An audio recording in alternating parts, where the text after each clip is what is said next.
बिस्मिल्लाहिर्रहमानिर्रहीम। सबसे पहले 1 पाव के करीब हम घी या कुकिंग ऑयल गर्म करेंगे। 1 किलो बीफ शामिल करेंगे इसमें। इसको तेज आंच पर इतना फ्राई करेंगे कि इसका रंग बदल जाए और जो इसमें से पानी निकलेगा वो भी खुशक हो जाए। और साथ ही हम इसमें डालेंगे 1 से 1.5 चम्मच या हस्बे जायका नमक। हमने बगैर चिकनाई का गोश्त लिया था, इसलिए हमने इसमें घी ज़्यादा शामिल किया है। अगर आप चिकनाई वाला गोश्त लेंगे तो आप घी कम शामिल करें। गोश्त हमारा फ्राई हो रहा है तो इसका जब पानी खुशक हो जाएगा फिर हम इसमें मज़ीद पानी डालेंगे। इस तरीके से गोश्त की सारी जो है बदबू वगैरह स्मेल वगैरह वो निकल जाती है। तो इसका पानी हमने बिल्कुल खुशक करना है। अब इसमें से पानी हमारा खुशक हो चुका है। अब हम इसमें शामिल करेंगे 50 ग्राम लहसुन और तकरीबन 20-25 ग्राम अदरक। इसको हमने पीस के इसका पानी निकाल लिया है। आप पिसा हुआ अदरक लहसुन अगर शामिल करना चाहें तो 2 चम्मच लहसुन और 1 चम्मच अदरक।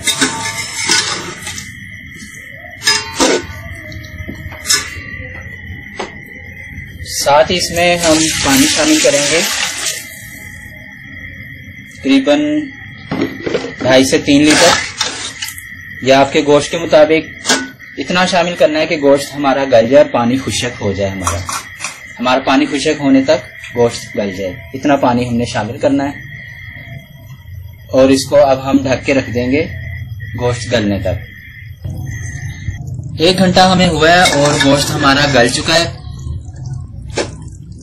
आप चाहें तो प्रेशर में भी गला सकते हैं, लेकिन प्रेशर में इतना अच्छा टेस्ट नहीं आता। जब गोश्त हमारा गल जाए तो इसमें थोड़ा सा पानी है सिर्फ, तो इसमें हम आधा किलो कटे हुए टमाटर शामिल कर रहे हैं। आप चाहें तो पेस्ट भी शामिल कर सकते हैं, टमाटर छील कर बगैर छिलके के भी शामिल कर सकते हैं। टमाटर डालने के बाद हमने इसको इतना फ्राई करना है कि हमारे टमाटर 50% तक घुल जाएं। मिनट हमें हुए हैं और हमारे जो टमाटर वो घुल चुके हैं। अब इसमें हम शामिल करेंगे 1 पाव दही,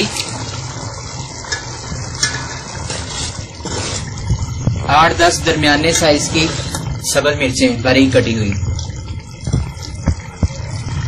1 चम्मच पिसी हुई सुरख मिर्चें, 1 चम्मच पिसा हुआ धनिया, आधा चम्मच काली मिर्चें पिसी हुई, आधा चम्मच हल्दी, 1/4 चम्मच कसूरी खुशक मेथी। अब हमने इसको बस इतना पकाना है कि हमारा जो है पानी खुशक हो जाए। तेज आंच पर ही पकाना है आपने इसको। पानी हमारा खुशक हो चुका है तो बस अब ये तैयार है। अब इसकी गार्निश करके इसको दम लगा देंगे।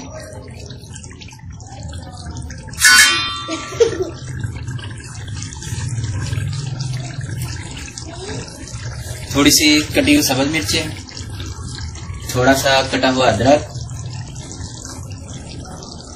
और थोड़े से नींबू कटे हुए,